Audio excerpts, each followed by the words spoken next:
Well, obviously, it's something that we've been excited about. Obviously, it's the merger with Stewart Haas coming so quickly, and to be able to go from Chicago to come here 2 weeks later and do what we're doing here today, announcing that Office Depot and Old Spice and Chevrolet are going to be with us next year. We've already been joking around. We've got a can that we're already having to put $10 every time you screw up, and I say Home Depot versus Office Depot.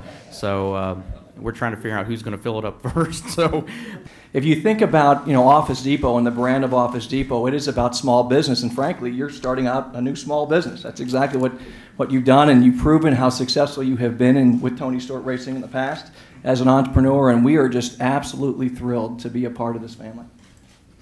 This is a natural next step for us in this partnership. Old Spice has always been about helping guys smell great and look great, and we certainly think Tony looks best in a red car. And can you talk about what having the number 14 is going to mean to you? it's everything to me.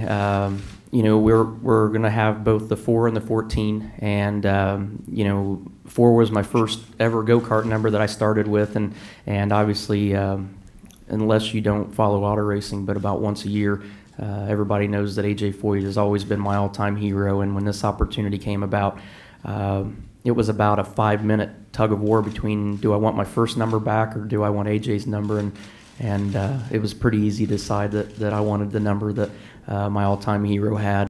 I'm getting the 14, and the second car will be the 4 car, but like I say, it was a hard decision to decide which one of those 2 numbers I wanted, and but I'm going to be really happy to run AJ's number next year and see if we can have the same success that he's had in it.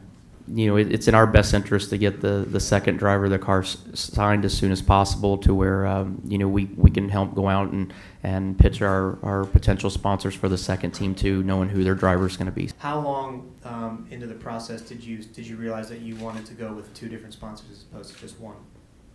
Well, I think everybody's realistic in knowing what the economic situation is right now, and it's hard to go out when the times are tough here and expect sponsors to write $25 million checks and support race teams, and if it works out better that you can accomplish the same thing in a budget that works for 2 major corporations that are willing to work with each other, it makes it better for everybody all around, I feel. You made great pains during the teleconference earlier this week to say that sponsors are would rather be more involved with a driver, not necessarily looking to get wins all the time. And it's still a new team, essentially. Are you trying to lower expectations right now so that, hey, don't expect me to go out and win the Daytona 500 or go out and win 5 or 6 races next year? Come up here and let me lynch you real quick. Are you nuts? Trust me, I have every expectation of going out and winning races next year. If I didn't feel like that we could do that, then I wouldn't have made this decision